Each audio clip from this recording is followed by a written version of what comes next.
Hello, everybody. Welcome back to the NBA Front Office YouTube channel. Earlier today, we talked a bit about Ben Simmons potentially winding up with the Portland Trail Blazers, Damian Lillard wanting to get him. Now we've got a lot more news to break down here. Starting things off with the Hornets. The Hornets are in rough shape right now. Now have four players, key players, out due to health and safety protocols. And this team's been a pleasant surprise this season, but LaMelo Ball, Terry Rozier, Mason Plumlee, Jalen McDaniels, all out due to health and safety protocols. Keith, that is brutal. Yeah, three starters and a key bench forward for this team. And yet somehow they beat the Atlanta Hawks in Atlanta yesterday, Go figure. which is just, if it figures, right? They, Ish Smith now really the only point guard that they have on the roster. They got by with running the offense through Gordon Hayward quite a bit. When Smith needed a break, Kelly Oubre even took turns as the primary ball handler a little bit, which is it was a little scary there. James Bouknight got a little bit of time too, but yeah, I mean, this is a huge blow for this team, and it sounds like these are the longer term absences versus they're going to get back quickly. So let's see what happens with this one. But the Hornets, yeah, they're right in the middle of that pack in the East. We've talked about it quite a bit that there are a couple teams in each conference who have kind of separated themselves, and then these big packs of teams, and in the Hornets right now, let's see, they are sixth in the East at 14 and 11, but they are 2.5 games behind the Bulls in second, but they're only a couple games up on Toronto, who's all the way down towards the bottom of the conference. So it's losing ground is going to be tough here, and they got the win in Atlanta. Let's see where it continues to go for them. That was a big road win, but yeah, tough to be without all those guys. Well, and this is their schedule over the next, let's go week and a half here just to kind of guess how long they'd be out. Yeah, it's not easy. No, back-to-back against Philadelphia. Then you've got Sacramento. Then Dallas, San Antonio. But this is, you go on a road trip at Dallas, at San Antonio, at Portland, at Phoenix, at Utah, at Denver. That's a really long road trip. I wouldn't anticipate they'd be out the entire road trip, but you never know with this sort of thing. That's not a very forgiving schedule. You can say they beat the Hawks, but how many times do you think that's going to happen where they pull off an upset victory? They could lose a few games here in this stretch. Maybe you have to, if you're the Hornets, you have to really take advantage of like the Sacramento matchup here, the San Antonio matchup, which aren't easy matchups, but you have to find ways to win those, because I don't know if, as shorthanded as they are, you can count on beating, say, the 76ers, even the Mavs, the Blazers. Who knows what that would look like? Certainly not the Suns if it lasts that long. This is a rough stretch. Yeah, and you hope maybe you can get one of the two Philly games. It's tough to beat a team twice in a row. Yeah. When you play them back to back like that, so that can be a little bit tricky to pull off. And a little bit of good fortune for Philadelphia after they had their own COVID related absences, especially with Joel Embiid, to draw a team that is going to be down a couple guys. But yeah, my guess is, and reading some of the stuff coming out of Charlotte, it sounds like they're hopeful that maybe the Dallas game or the game after that, I think is San Antonio, is when the players would be able to return. That's if they're on the shorter end of the timeline. If they're on anything longer, you could be looking at guys missing that entire road trip. Oof, that would be rough for a Hornets team that's been a lot of fun this season. So hopefully everybody does get healthy soon. Thad Young, need to talk about him. Not in an ideal situation with the San Antonio Spurs. There'll be suitors around the NBA, teams looking to add him. Is this a player to keep an eye on in terms of a move coming up here prior to the trade deadline? We're still months away, but it feels like this is just an awkward fit and a trade waiting to happen. Yeah, everything says yes from the situation, except for the fact that it's the Spurs who don't ever make in-season trades. They just don't ever do anything in season. But my guess is this will be that rare exception. Thad Young, he's making $14.2 million this year, so very easily movable contract. That is something that just about any team could take on with relative ease as far as salary matching goes. There's even a couple exceptions still out there that are big enough that contract could slide into. So my guess is this is the rare time where San Antonio says, all right, it's not I read the quotes from him. Alex Kennedy spoke to him Yep. over at Basketball News Basketball on a news. podcast. I read them and then I listened to part of it. At no point was he saying like, I don't like the Spurs, I don't like San Antonio. He's Hmm. basically just saying, I get it. They're young. They're prioritizing guys who are signed here longer term, guys who are younger. That's just not a fit for me. And then he talked about how hard it is to stay ready to play when he's only getting 4 or 5 minutes a night, and how he's having to get his work in before games and after games and things like that. So this was not a whiny thing at all, which happens quite often. It was just very, I thought, candid from Thad Young saying, "Hey, this isn't ideal, but I'm going to keep working on it to be the pro of Ben." But yeah, my guess is this ultimately ends in a trade. Yeah, that's an important distinction, Keith, and I'm glad you mentioned that. There's a difference between a player unhappy with their situation and demanding out and potentially, putting it out there publicly versus what Thad Young is doing, which is just giving an honest assessment Yeah. of what the situation is right now. And I think this is more, I think, what the NBA would prefer to see is players just, give Oh an yeah. honest assessment of where things are at rather than trying to force their way out of a situation. Yeah, and I think here's your challenge, right? If you're Thad Young, and I'm pulling up to make sure I have this correct, Hmm. he's played almost 30 minutes per game in the course of his career. Never has played less than 21 minutes, and that was his rookie season.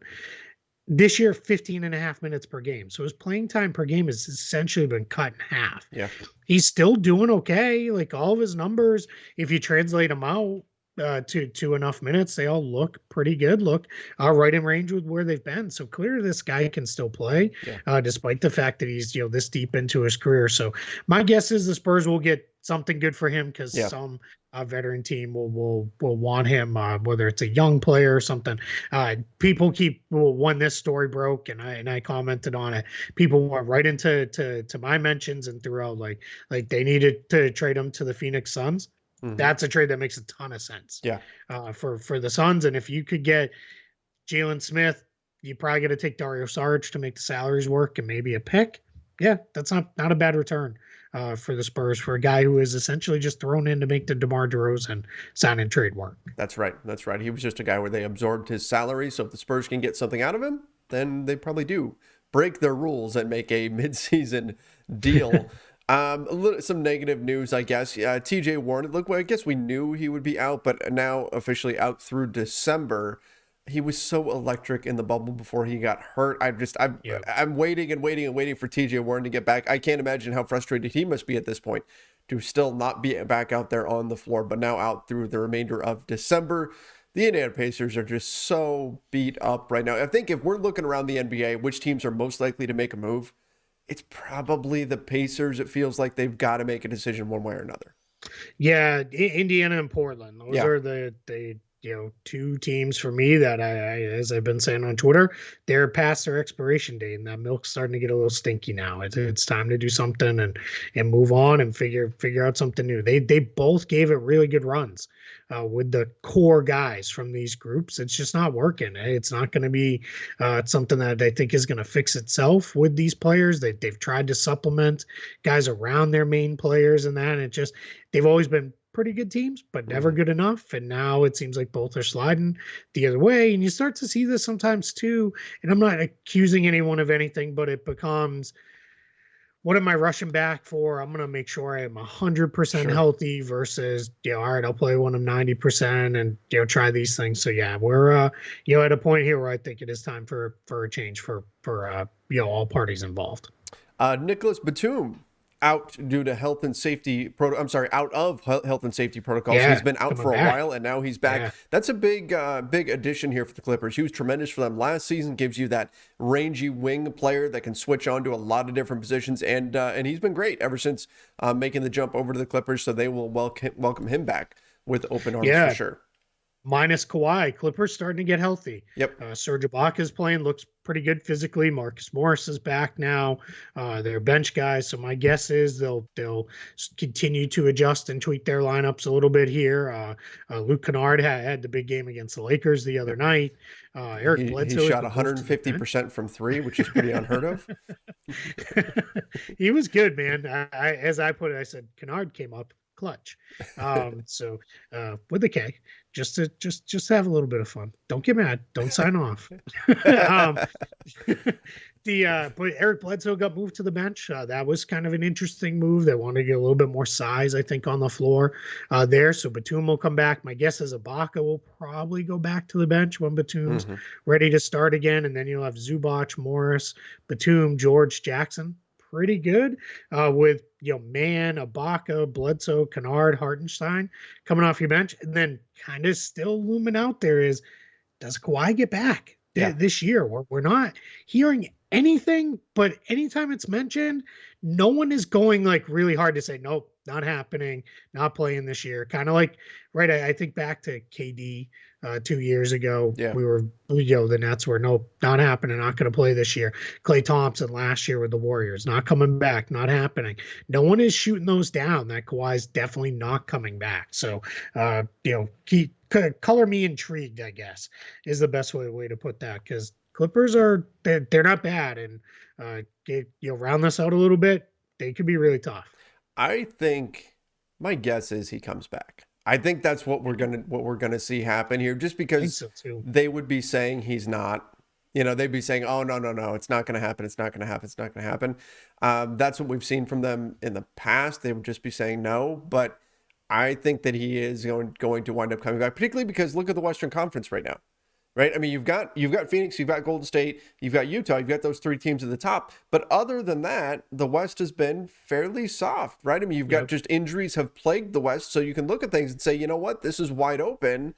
If Kawhi comes back, let's say Kawhi comes back with 6 or 7 games left and gets into a little bit of a rhythm, there's no way to say that the Clippers couldn't make a real run this season with him. I mean, they're already pretty good without him. So that's got to be a bit of a lure for him to go ahead and come back if he's physically able to. Now, if things fall apart and they drop down in the standings, that's where they'll probably just say, okay, let's wait till next year. But right now, the position that they're in, I think there probably is some incentive for him to come back if he's physically able to. Yeah, one thing I will say is didn't they list him as questionable to play for several games after it was clear, like he's not playing, like there was no chance. And so let's see where it goes. But yeah, I mean, getting Batum back big, they got Ibaka back recently, Morris as well. That's a good deep team. That's their pieces fit too. This isn't like you look at some of these rosters where, man, they've got a lot of guys, but then you kind of look at it, but you can't really play them together because they're all 6 of them are guards, or they've got 5 bigs. Who does that sound like? God, it sounds so familiar. You said it, not me. I wasn't even going there. I didn't even think of them. I was thinking of a couple bad teams. But... Well, that's the Lakers situation exactly right now. Is they've got all these guards and no wings, and it's hard to put them on the floor. That's my life. Alex, speaking of which, let's twist the knife a little bit further. Alex Caruso. Well, he is a guard. He is a guard, but he was big enough to where he could defend wings a bit when need be. Pretty strong too. But Alex Caruso does leave with a strained hamstring. Now that doesn't mean he's out for the season or anything like that. But those can be tricky and just something to monitor, something to keep an eye on, because if you don't let it heal fully, it's something that can indeed linger. So just something to be a little cautious about for Alex Caruso. But again, depending on the severity of the strain, hopefully he will be back sooner rather than later. And it's a Bulls team that's having their depth tested right now. Patrick Williams, we know, likely out for the season, but Kobe White is out. He's in the health and safety protocols as well. So that stretches their depth some for a team that didn't have a ton of it to come into the season with anyway. Only had about maybe 8 guys you felt really good about, but Ayo Dosunmu continues to play well in his rookie year, so he'll have to get more minutes if Caruso is out. I'm going to ask you, did you know Alex Caruso was leading the league in steals per game? I did know that. I saw that. Well, you probably get told it almost. Oh, yeah. We hear it all the time. All the time. That one stood out to me. I knew he was playing good defense, but that hadn't crossed my radar until I was looking at his numbers when they announced he was going to be out for a little bit. Yeah, he is. He's really good at anticipating off ball, as I can tell you. He's great at that, and so leading the league in steals, and the Bulls also with a massive steal, getting Caruso in the offseason because he's been huge for them. For sure. Speaking of former Lakers, Wes Matthews has signed with the Bucks. Wes was just a bit out of place with the Lakers last season. I think he still has some talent. Couldn't quite get his three ball falling last season, which tends to happen when you put on a Lakers jersey for some reason. Shooters' shooting percentages tend to go down. But Wes Matthews returns to Milwaukee, and I think given the way things have gone in Milwaukee and kind of some of the things they've been dealing with there, it makes sense as a veteran to bring in somebody that you can throw in off the bench that can guard wings. In theory, he's 6'4", so he's not huge, but can guard some wings and can occasionally knock in a big shot for you. Yeah, I think the bigger, yes, that is all true, and I think that is something that they need because it doesn't. We're not hearing any kind of updates on Dante DiVincenzo Yeah. getting back, so I'm not sure that we're going to see that one. Pat Connaughton has played really well. Rodney Hood has not been very good. Just doesn't look like the same guy. I'm kind of to the point where I don't think he's ever going to get back to what he was, and that's tough because he was a really good scorer for a number of years. There, Grayson Allen has been excellent in place of DiVincenzo starting, but get another bigger defensive oriented wing on the team. But I think also this tells a little bit of a story here between when you pair this with the DeMarcus Cousins signing. Those two guys signed to veteran minimum deals. The prorated cap hits about 1.2 million for each of them. But for a Bucks team that was already deep into the tax, they went even deeper into the tax. They're about $21 million over the luxury tax right now, which that's getting up into that Nets Warriors-ish range. Nobody's touching those two clearly, but they went deeper into the tax. They ate a cap hit on Georgios Kalaitzakis, who they waived. He was a second-round pick that they had. So just something to kind of keep an eye on there that the Bucks are willing to pay a little bit. Now, some Bucks fans are like, if we really were going to go into the tax, why didn't you re-sign PJ Tucker? I'm hoping we get clarity on that from somebody. Yeah. Was that more of a Bucks decision, or did Tucker just really want to go to Miami? Because can't forget that he was a free agent. If he just wanted the Heat, there's nothing the Bucks could do exactly with that. So that'll be interesting. But yeah, I mean, Cousins has actually looked pretty good in the couple games he's played. He's moving fairly well. I mean, he never moved great. No. Let's be completely honest, but he's moving pretty good. He's doing some stuff. He's a big guy. He's out there getting mad and stomping around and doing his thing that he does there, where he acts like Godzilla trampling a city. But it's entertainment. I love it. Yeah, I love it because I loved it back when he was on the Kings and it was those late night games and be 1 a.m. and it's like, oh, look at Cousins is stomping around, terrorizing referees. This is great. So I mean, in Milwaukee's starting to get slightly healthier too, with some of their main guys back and starting to see it on the court and in the record. Another comeback that we might be seeing here, Mike D'Antoni might not be done coaching now, acting as an advisor to Willie Green with the Pelicans at the moment, but don't rule out him returning to the head coaching race. So here's the big takeaway from this. There's a number of teams around the NBA right now where their fan bases are saying, fire the coach, right? Fire this player, this coach, that coach, whatever. No, right? Because tis the season, right? That's the part of the year that we're at right now. But this is the season to put people out of work. That's right. Yeah. Well done.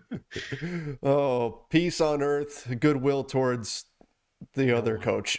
Yeah. the grass is greener on the other side. This is the potential name that's out there when we ask, okay, if you get rid of your coach, you can say the coach isn't working. Who are you replacing him with? Well, Mike D'Antoni now is a name that's out there that could potentially land somewhere. Obviously, a ton of NBA experience. Excellent offensive coach. Defense, not really his forte.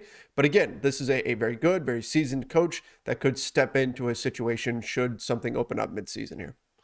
Yeah, and it's not like he was completely off the radar. He interviewed in Portland. He interviewed in Indiana. I may be missing a team or two that he also talked to this offseason. So it's not like he was completely out of it. He decided in the end, I'm going to take not a year off, but I'm going to take a year away from all the travel and those kind of things. And I'm going to do this advisor thing. But my guess is we do see him one more time.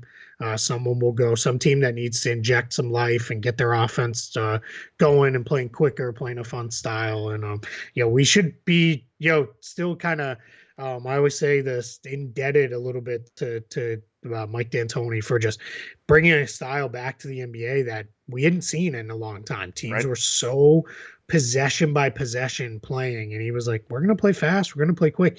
And his teams got, those Suns teams especially, got this Yeah. rep of being bad defensive teams, and they weren't.